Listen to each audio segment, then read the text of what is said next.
आपको बताऊंगा top 4 physics spinner.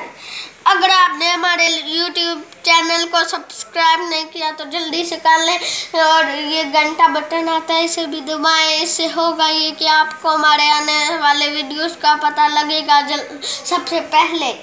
तो चले स्पिनर देखते हैं।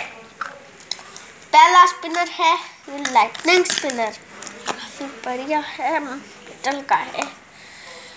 2 3 4 5 6 7 बॉल्स है, चलता भी बहुत अच्छा।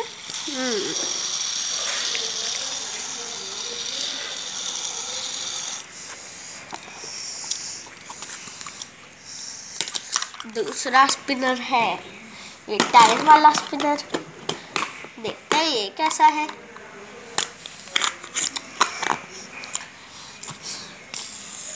वाह, ये भी बहुत अच्छा है।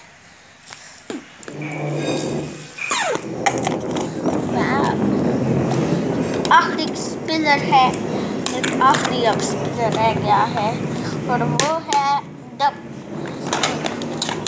Box spinner. ये स्पिनर का बॉक्स है, देखते हैं। देख सकते हैं आप, इस बॉक्स के ऊपर एक शीशा लगा है, इसके अंदर एक स्पिनर है। चले बॉक्स खोलते हैं, और ये स्पिनर मिल गया। वाह, कैसा स्पिनर है, अच्छा है बहुत।